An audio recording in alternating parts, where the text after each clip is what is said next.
Coucou tout le monde, j'espère que vous allez bien. Aujourd'hui on se retrouve pour une nouvelle interview avec une actrice que j'aime et que j'admire énormément. Elle me fait le plaisir aujourd'hui de venir répondre à quelques petites questions pour Bunker. Vous l'avez sûrement découverte à la télévision ou au cinéma par ses différents rôles qu'elle a incarnés. Elle s'appelle Caroline Anglade. Comment ça va ma Caro? Bah ça va bien. Ça va bien? Ça va bien ma Coralie.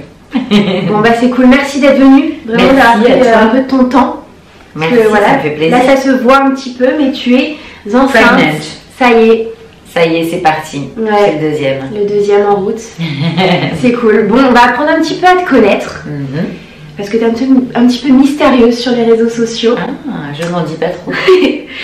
On va parler un peu de ton enfance pour débuter. Où es-tu née? Alors, je suis née à Châlons en Champagne, donc dans la Marne, 51 000.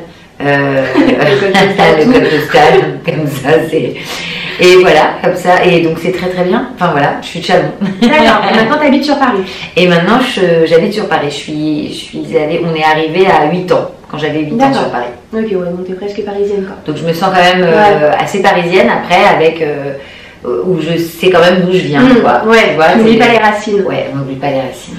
Est-ce que tu as des frères et sœurs? Alors oui, j'ai une demi-sœur qui vit en Sicile, voilà, qui s'appelle Laura. Et une autre sœur qui est la fille de mon beau-père, mais que je considère comme ma sœur. Ouais, voilà. D'accord. Donc tu es mariée, tu as un enfant, le deuxième va arriver? Le deuxième va arriver, là pour le mois de mai, si tout va bien. Ouais. Et voilà, c'est cool.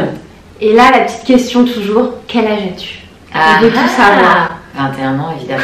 Ça se Deux voit enfants pour 21 ans, c'est... Bah, moi, je veux dire, ça se voit, le temps est parfait, il n'y a aucune ride, la peau est lisse. Non, entre 30 et 40. Ok, un petit peu de cette réponse me va totalement. Est-ce que tu peux nous parler un peu de ton enfance? Comment ça s'est passé? Les diplômes que tu as eus? Ton cursus scolaire un petit peu? Le cursus scolaire, plutôt basique, on va à l'école. Jusqu'ici tout va bien. Jusqu'ici tout va bien, donc on a été à l'école, on a été formés. Et puis après je suis arrivée à Paris, donc collège, j'ai tout fait à Paris en fait, primaire, collège, lycée, et puis j'ai eu mon bac L, littéraire, attention. Attention là ça claque. Attention, aucune faute d'orthographe. Et non, donc, et après j'ai voulu faire un DUG, j'ai fait un DUG art du spectacle, option cinéma. Et j'ai pas été au bout.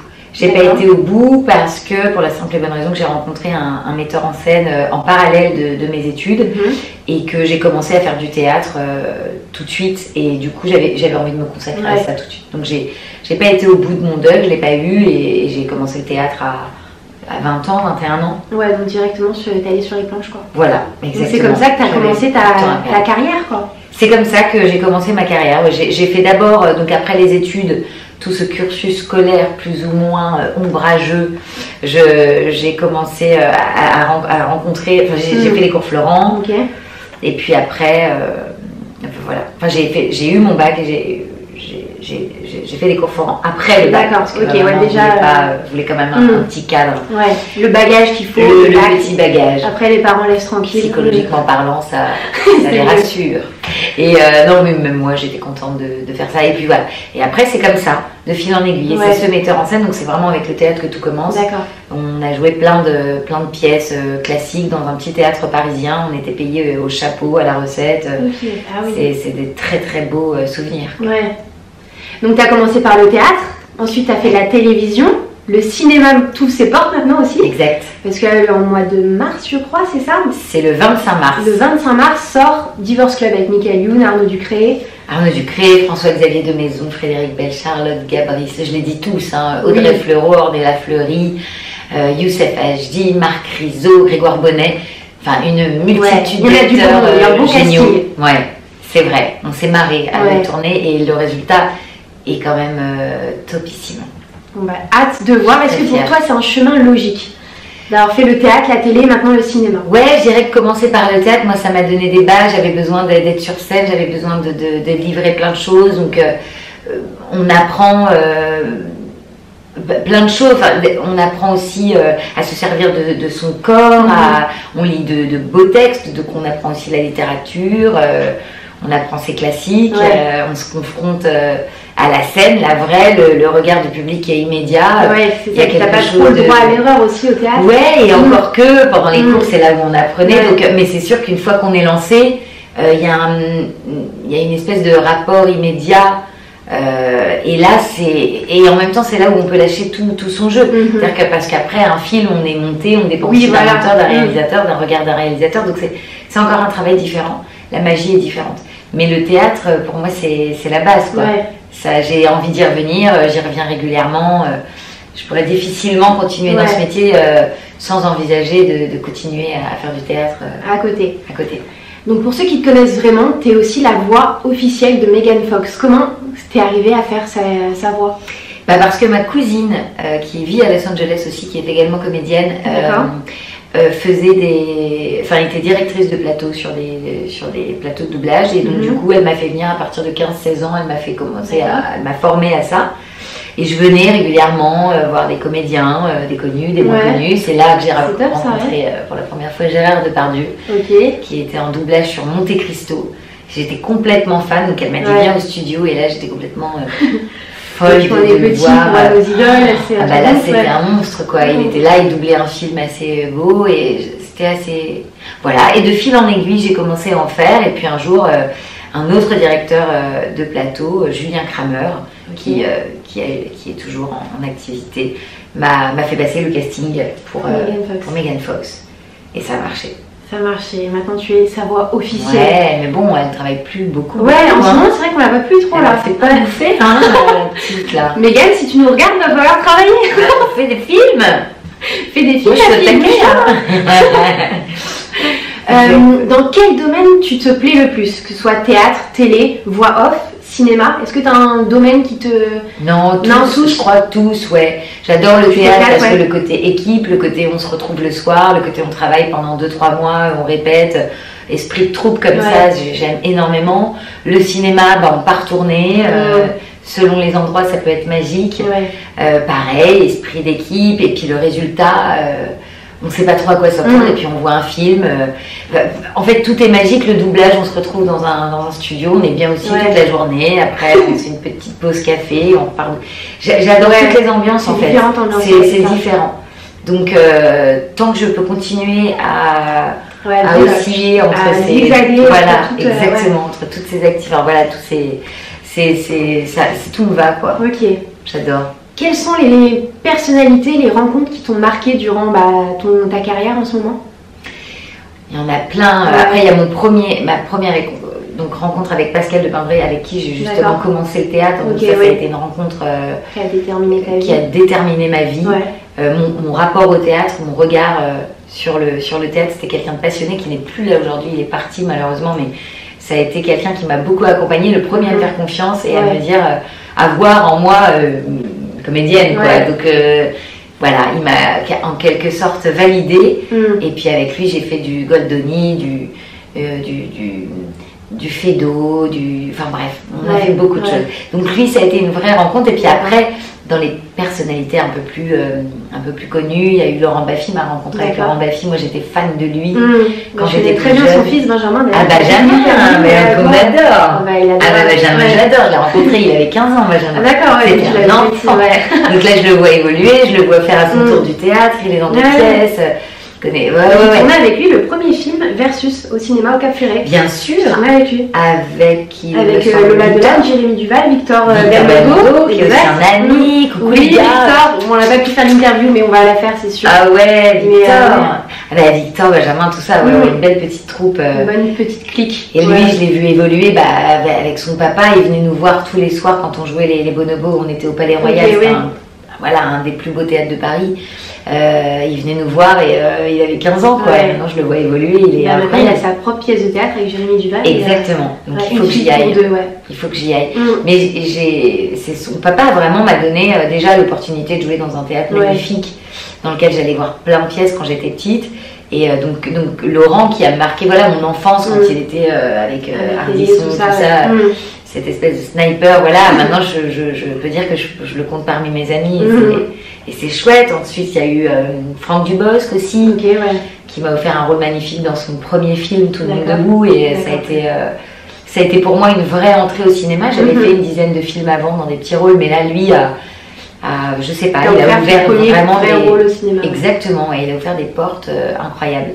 Donc je lui dirai jamais assez merci. Ça se dit, je lui dirai jamais assez. Si, ouais, ça se dit. Ouais. Je valide en tout cas. Ouais, puis ça tu me doubleras. Ouais, je te ferai ta voix off. Ça y est. Off. Non, il y a eu lui. Dernièrement, il y a eu Michael Youn aussi. Enfin, et c'est marrant parce que, il y a eu aussi Olivier Barou et Cadmerat que j'ai rencontré sur Just a Gigolo. Voilà, je vous cite un peu les plus connus parce qu'il y en a plein d'autres qui ont marqué. Mais c'est marrant parce que c'est un univers très comédie, quoi. Et comme j'ai aussi tout un univers classique et tout ça, et en même temps, c'est des gens issus de la comédie, de WAM et tout ça, qui me donnent la chance d'évoluer. Et après d'aller aussi toucher d'autres sphères, d'autres univers. Mais non, moi j'ai rencontré plein. Il y en a énormément qui t'ont marqué à chaque stade de ta vie encore. Ouais, exactement. Là, je sais que j'en oublie plein, mais ces derniers temps, voilà, ça a été cela. Quel conseil tu donnerais à une jeune femme ou un jeune homme qui aimerait se lancer dans le milieu? Parce qu'il y en a beaucoup, mais il n'y en a pas beaucoup qui percent, entre guillemets. Ouais, je leur dirais de travailler, de prendre des cours. Bon, alors après, les parcours sont tous tellement différents. On peut ne pas jamais avoir pris de cours de sa vie et passer un casting sauvage et crever l'écran. Voilà, il y a des Romain Duris qui arrivent. Il y a ce genre de carrière et c'est un acteur extraordinaire. Et puis il y en a d'autres, voilà, qui passent par des schémas un peu plus classiques. Mais moi, je leur dirais d'apprendre, de lire beaucoup. Voilà, et puis de prendre. Moi, les cours de théâtre, je trouve ça essentiel, mais ce n'est que mon avis. On n'est évidemment pas obligé de passer par là, mais c'est enrichissant parce qu'on rencontre des gens, des familles. Donc, se créer une famille, c'est intéressant. C'est-à-dire rencontrer des gens dans ces cours de théâtre et puis écrire avec eux. Enfin voilà, se faire une petite famille. Voilà. Et puis après, prendre une caméra, filmer tout, n'importe comment. Aujourd'hui, avec les réseaux, c'était pas du tout pareil il y a quelques années. Aujourd'hui, l'ouverture est vaste, il y a plein de choses. On peut, avec tout et n'importe quoi, faire quelque chose et essayer de se faire remarquer. Donc, c'est travailler, se documenter, ne pas se comparer, foncer, parce que si on se compare, on fait rien. Et se dire que si c'est une passion, si ça vibre à l'intérieur, tout est possible, quoi. Ne pas s'interdire de faire. C'est très très beau ce message. On va passer à des petites questions hyper rapides. Tu me dis les premières choses qui te passent en tête. Tu as 3 jokers, je le rappelle, tu peux les balancer quand tu veux. Pour l'instant, tu n'en as pas utilisé un. Ouais, c'est vrai. Mais j'ai envie de tout dire, c'est horrible. Ah, c'est bien. Ah, j'adore. Est-ce que tu as un objet fétiche ou porte-bonheur? Non, alors si, j'ai ce genre de choses. Ça, c'est une bague, c'est une labradorite. Et en fait, ça va plutôt être des pierres, voilà, du moment. Il n'y a pas longtemps, par exemple, à l'Alpe d'Huez, où on a eu 2 prix. Oui. Bon, là, ça fait 4, mais on en a eu 2 avec le film de Michael Youn.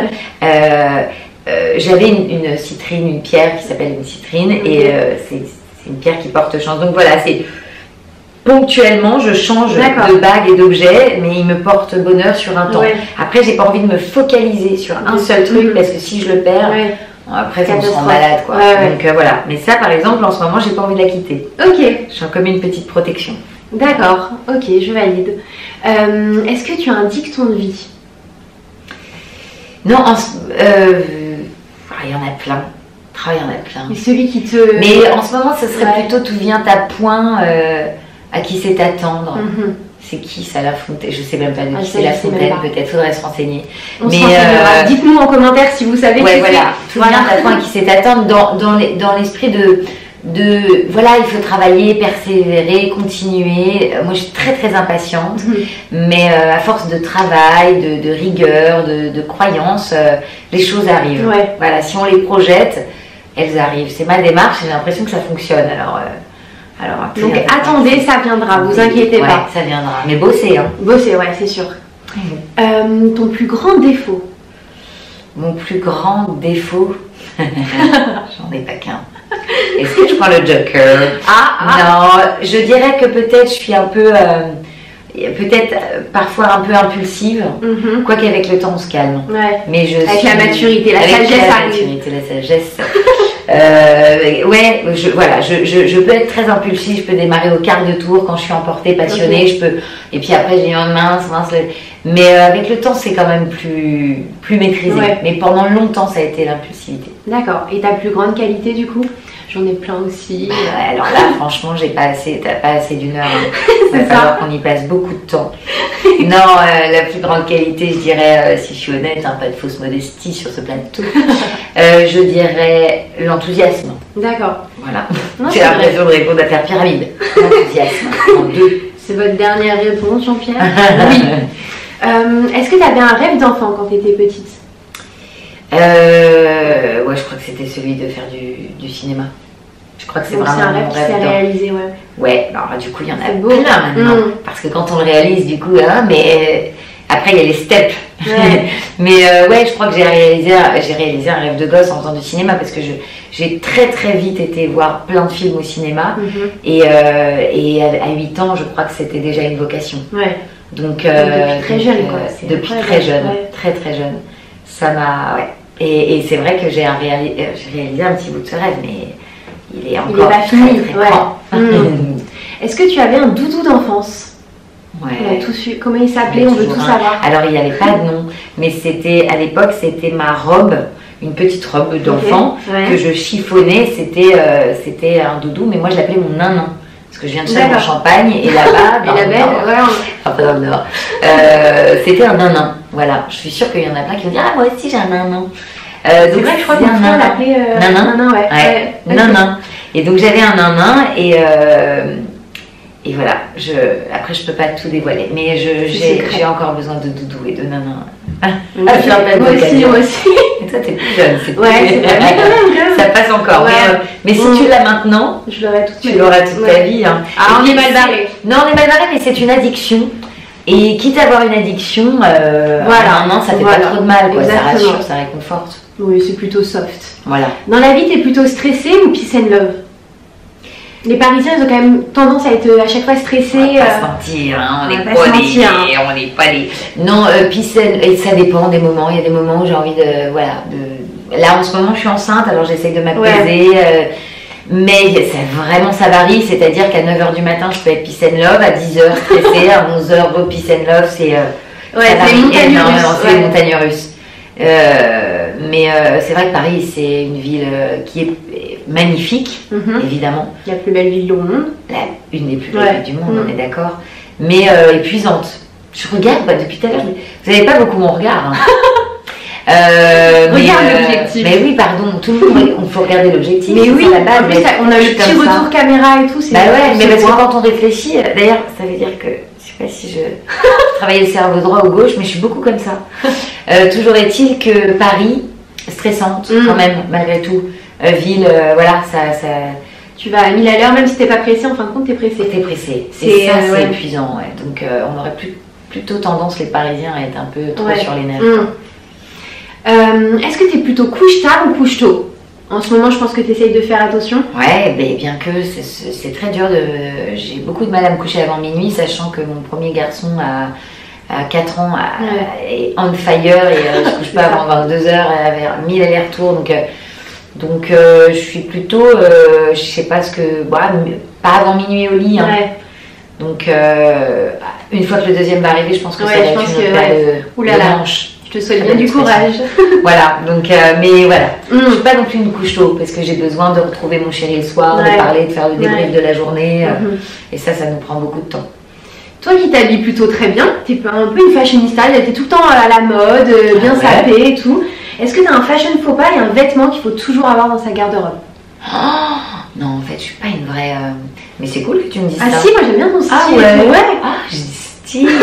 Ah ouais, bah écoute, fashion faux pas, les chaussettes dans les tongs. Ok, ouais, c'est vrai. Bon, ça peut être confortable. Il suffit que quelqu'un de connu, Beyoncé, ça vient le truc à faire quoi. Donc, c'est vrai qu'un fashion faux pas, ça peut être un super gros coup de mode d'un coup. Donc, je sais pas. Ouais. Non, le truc à avoir tout le temps dans sa garde-robe. Là, en ce moment, je suis très salopette. Voilà, la petite salopette. Quand tu veux avoir un petit look. Voilà, en ce moment, parce que je suis enceinte, ça commence à devenir compliqué de s'habiller, donc la petite salopette, c'est pas mal. Ouais, ça passe partout, c'est top, c'est nickel. Ouais, exactement. Le réseau social que tu préfères? Bah sur le, oui, Insta. Sur Instagram, ouais. Je passe beaucoup de temps, quoi. C'est, alors, je connais pas trop les nouveaux trucs, là, les Snapchat, les machins, les trucs un peu plus jeunes. Du haut de mes 21 ans, pourtant. Ouais, ouais. On te pardonne, c'est pas grave. Mais ouais, non, sur lequel je passe le plus de temps, en tout cas, c'est Instagram. Instagram, ok. C'est horrible. Faut qu'on arrête. Ouais, faut qu'on arrête. On est vachement dépendants.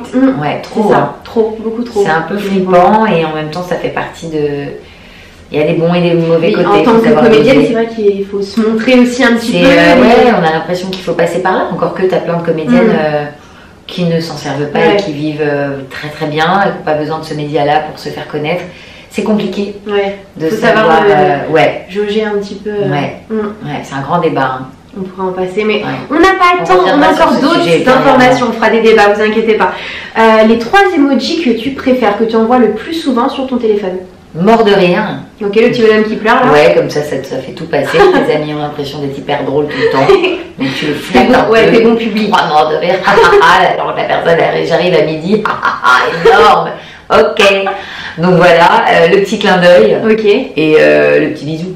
Bisou cœur ou bisou... Le petit bisou cœur, ouais. Okay. Bisou cœur. Ouais, je dirais que c'est les 3 essentiels. Ok. Qui adoucissent toujours le message, tu vois. Qui passe partout, qui... Ouais. Exactement. Je comprends. Ouais. Le plat que tu préfères? Le plat que je préfère... Ouais. Le plat que je préfère... Attention, qu'un seul. Hein. Ouais. Donc choisis bien. Attention, qu'un seul. Attention, hein. Qu'est-ce que c'est dur. Et c'est des questions réfléchies hein, qu'on se pose pas tous les jours. Hein. Attends, mais elle est incroyable. Elle te comme ça, là. Moi, je te... Alors, le plat, je suis hyper gourmande. Ouais. Le plat que je préfère... Oh là là, tu vois, ça m'est pas venu tout de suite. Et bah voilà. Alors, comment on fait? Et bah, le plat que tu détestes, du coup? J'aime pas les choux de Bruxelles. Ok. C'est jamais venu, hein, depuis petite à maintenant. Tu me parles de choux Bruxelles. Alors tu me dis, tiens, je t'ai fait des choux Bruxelles avec des rognons. Et là, je pense que je peux faire une attaque. Je peux te dire, là, Coralie, je suis désolée, on part sur de très mauvaises bases. Je vais pas rester déjeuner. Est-ce que tu es bonne cuisinière déjà?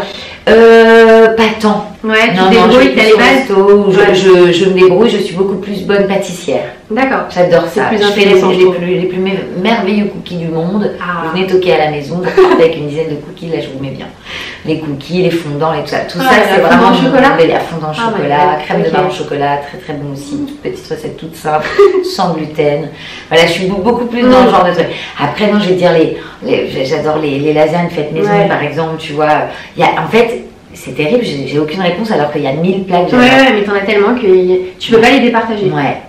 Après, des bonnes petites coquillettes au beurre à l'ancienne, ça, c'est avec basique, le jambon, le gros, tu sais, le gros plat d'enfance là, ça me va. Les pâtes ad vitam aeternam. Ouais, les pâtes, tu fais toutes les sauces que tu veux, c'est quand même la valeur sûre. C'est la base, quoi. C'est la base. Ta plus grande phobie? Ma plus grande phobie? Oh là là. T'es courageuse, on le sait, mais quand même, t'as obligatoirement une phobie. Écoute, j'habite à la campagne, enfin j'ai une petite maison à la campagne. Et donc avant, je pouvais avoir peur d'une araignée. Alors maintenant, aujourd'hui, je peux la regarder, faire et la suivre, et la laisser vivre, surtout pas l'écraser, c'est terrible. Donc du coup, grande phobie, non, je sais pas, je fais tellement de cauchemars, je fais beaucoup de cauchemars la nuit, mais j'arrive pas à phobie. J'ai pas une phobie, tu vois, j'ai pas de phobie particulière. Après, je te cache pas que si je croise un petit serpent ou un truc comme ça, un petit rat, un petit... Voilà, ça peut me faire courir un peu, encore que ça pourrait même m'ouvrir aussi. Donc, je crois que j'ai pas sensible. Sensible, c'est bien. Ton plus grand regret, du coup? Mon plus grand regret, là, c'est Joker. Allez, Joker. J'ai envie de pleurer tout de suite. On balance, oui. On reste sur des good vibes, positive attitude. Ta plus grande fierté? Ma plus grande fierté, c'est mon fils. Oh, c'est mignon. C'est mon fils. C'est de le voir grandir, de le voir évoluer. Ça n'a pas de prix. C'est fou. C'est fou de voir un enfant grandir, de se dire qu'on l'a mis au monde, qui devient une petite personne comme ça à part entière. c'est fascinant un enfant en fait. Donc ouais, c'est mon fils. Son fils. Oh, c'est mignon. Est-ce que tu peux nous dire si tu as un modèle, quelqu'un qui t'inspire au quotidien dans ce milieu? Dans ce milieu, oh, il y en a beaucoup. Beaucoup de femmes, évidemment. Il y en a plein, mais dans ce cas, alors après j'ai été fascinée par des comédiennes, mais il va y avoir aussi des grandes, des écrivains, des écrivaines. Ouais. Des écrivaines, oui, on dit oui. Des écrivaines, des journalistes, les femmes comme ça qui prennent un peu le pouvoir, j'allais dire, mais en tout cas qui font de grandes choses. En fait, ça peut aussi me fasciner et m'inspirer, une femme qui a réussi à concilier sa vie de femme, sa vie d'actrice ou journaliste. Voilà, quelqu'un qui prend sa vie en main, qui va qui va être indépendante, ne dépendre de personne, exprimer, se faire entendre des choses. Voilà, en tout cas les femmes en général m'inspirent. Mais il y a plein d'hommes aussi, incroyables et exceptionnels. Les hommes, on ne vous met pas à l'écart, vous inquiétez pas. L'écart, attention, vous avez votre place parmi nous. Bien sûr. Mais les femmes, voilà, il y en a plein. Donc j'ai pas de nom là comme ça, mais il y en a trop en fait. D'accord. Il y en a trop. Est-ce que tu as une boisson préférée? Oh, il y en a trop. Là, je peux pas boire en ce moment, c'est d'un ennui. C'est d'un ennui. Bah oui, tu as un petit test dans ton corps. Bah oui, on va pas te faire de mal tout de suite, tu auras bien le temps. Mais une boisson préférée, en fait, sauf toi alcoolisé, hein. Ouais, c'est ça. Alors moi, j'adore le thé, déjà, et après, j'adore le vin. Le vin rouge. Un bon vin rouge là. Ah, c'est bon. Oh là, ça me manque. Ah bah oui. Allez, dans 2-3 petits mois, c'est parti. Ouais, on pourra fêter. Ouais. On pourra fêter l'événement. Est-ce que tu as un trait de caractère chez toi qui agace ton entourage? Qu'est-ce qui vous agace? Je parle beaucoup. Pipelette? Ouais, pipelette. Pipelette, je crois que ça peut du coup agacer. Ça peut être très sympathique parce que du coup on s'ennuie pas trop. Il y a toujours il n'y a pas de gênance quoi, mais je parle beaucoup. Je parle beaucoup, donc il faut m'aimer quoi. Ouais, voilà, c'est ça. Ouais, non, je crois que je suis très très bavarde. Donc parfois je chante l'autre, je le perds quoi. Des petites absences en page, bon, je mis dans sa vie. Il va falloir vite que je change de sujet parce que ça va pas faire. C'est autre chose là. Parlons de toi finalement. Ouais, non, voilà. Ça me faisait plaisir de parler de moi. Je te cache pas que j'avais envie de parler de mon enfant, de moi, de mes petites névroses, mes petits manques. Bon. Mais bon, c'est sympathique tout ça, c'est sympathique. Ton film préféré? Un film qui t'a marqué? Alors là, pareil, tu me poses deux questions. Il y en a peut-être 137 000. Sur la route de Madison, avec Meryl Streep et Clint Eastwood, ça m'a beaucoup marqué. L'Amant, je ne sais pas si tu as cette référence-là. Non, je n'ai pas cette référence. Un vieux film allemand avec Jeanne Moreau qui fait toute la voix off, enfin la voix du film. Je l'ai vu très jeune et c'était pas un film à voir très très jeune, donc ça m'a un petit peu marqué, mais un immense film. Et il y en a tellement. Il y a Titanic aussi, que j'ai vu 3 fois au cinéma quand j'avais choisi 15 piges. Léo, Titanic, ça reste un truc, quand tu le vois à l'époque, tu fais, tu vas le voir 3 fois au cinéma, tu fais, qu'est-ce que c'est que ce truc? Et tu pleures 3 fois aussi. Et tu pleures 3 fois, 4 fois, tu le revois à la télé, tu le revois en DVD, tu le revois. Titanic. En cassette aussi. En cassette, évidemment. À l'époque, en cassette. En cassette, et puis tu découvres Leonardo, et tu deviens dingue, et Kate Winslet, et tu te dis, qu'est-ce qui se passe dans mon petit cœur? Je veux être comédienne avec Léo. Ah ouais, alors ça fait partie des grands rêves. C'est ça. Mais en tout cas, non, il y en a plein. Là, je te dis ça, je pourrais te faire une liste. Un papyrus. Ah ouais. Est-ce que tu as un petit surnom qu'on te donne? Caro, tout simplement Caro. Hein. Ça va, c'est simple. Les gens se cassent pas la tête. Ouais, elle dit Caro, alors là, Caro, quoi, Caroline. Caro et Caline pour les intimes de la famille. D'accord. Pour ma famille, c'est Caline. Caline, Calinette. D'accord. Why not? Et Caro pour les potes, quoi. Ok. Quelle question je pourrais te poser? Le premier job que tu as fait? Ton tout premier? Écoute, le tout premier, je crois que c'était dans la boucherie à côté de la parfumerie de ma maman. Ok. Il y avait un boucher et ma maman avait une très belle parfumerie dans le 17e arrondissement de Paris. Et elle s'est dit, allez, il faut que tu t'y mettes un peu. Donc tous les dimanches matins, j'allais travailler chez le boucher d'à côté et je vendais mes petits poulets et j'étais à la caisse. D'accord. Premier job. Ok, premier job. Et trop cool, à côté de la parfumerie de ma mère. Sauf qu'à chaque fois qu'il y avait des clients, j'avais envie de dire, je ne suis pas la fille du boucher, je suis la fille de la merveilleuse parfumeuse qui est juste allez là-bas, vous faire belle, quand vous sentez le poulet, allez là-bas après. Juste, elle passait dans la boutique de maman et elle était tellement belle, j'avais plutôt envie qu'on m'associe à ma maman qu'au boucher, Gilbert. Mais on t'embrasse, Gilbert. Mais on t'embrasse et ça a été des chouettes années là. Pendant quelques, je pense qu'il y a eu 1 ou 2 ans que j'ai dû faire ça pendant 1 ou 2 ans quoi. Voilà. Est-ce que tu as des projets en 2020? Donc, on a dit le 25 mars, Divorce Club qui sort au cinéma. Le 25 mars, Divorce Club au cinéma. Vraiment, allez le voir, vous allez vous marrer. Enfin, j'espère, mais c'est très drôle. Hein. Ouais, j'irai voir moi aussi. Ouais, c'est drôle. C'est drôle, c'est frais pour tous les divorcés. Bon, bah voilà, mieux vaut choisir d'en rire que de s'écrouler. Hein. À un moment donné, il faut se relever, les gars. Et voilà. Et ensuite, il y a le 15 avril, il y a un autre film qui s'appelle Tout simplement en noir, de Jean-Pascal Zadi et John Wax, et qui sortira aussi en salle le 15 avril dans un univers complètement différent. Bon, là, on aborde plutôt la place des Noirs dans notre société, sur fond de comédie et de moins comédie. Ouais. En fait, pour être honnête, j'ai découvert hier et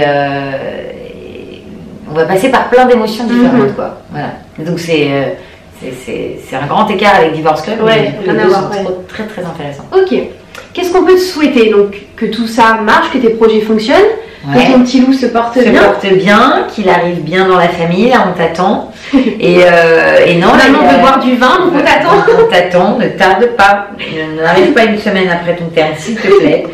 Et non, on peut me souhaiter il y a des propositions qui arrivent, toujours des plus beaux rôles, des belles rencontres, et de continuer dans ce métier le plus longtemps possible, et de faire des belles rencontres et de travailler avec des belles équipes. Ouais. Ça c'est essentiel aussi, c'est bien. Et puis de m'éclater avec ma famille. Hein. C'est le plus important, la famille, la santé, le job de rêve. Ouais. Et voilà. Ouais, grave. Et toi, Coralie? Qu'est-ce qu'on peut souhaiter? Là, tu me prends grave au dépourvu. Ah ouais. Tu vois, comme ça, c'est pas si simple. On est là, nanana. Moi, je pose des petites questions, je sais. Que ma chaîne YouTube fonctionne, que Bunker fonctionne, que je continue à faire des rencontres. Et puis voilà, d'être heureuse. Ça démarre déjà pas mal, hein? Ouais, voilà, moi, ça me suffit. On est bien. Donc prenez exemple sur cette jeune femme qui fait, qui crée. C'est ça qu'il faut faire. J'essaye. Ouais, c'est très bien. Bah écoutez, la vidéo est terminée. J'espère que cette interview vous a plu. N'hésitez pas à la partager, la commenter et à liker. On met des pouces à fond. Vous la partagez à toute votre famille, vraiment. J'espère que ça vous a plu. Vous avez appris à mieux connaître Caro. Et nous, on vous dit à très vite pour une prochaine vidéo. Ciao. Bonne nuit. Merci, ça a été grave cool. Ben ouais. Ah non mais moi je pourrais partir là. Et après tu sais tu repenses à mais j'ai utilisé un joker. Non, un joker. Ah oui, un joker. Ah t'es forte hein. Bah ouais mais j'avais envie de répondre à tout. Mais grave, non mais c'était grave bien. Ça va, ça va, franchement j'ai kiffé. Bon, bah c'est cool.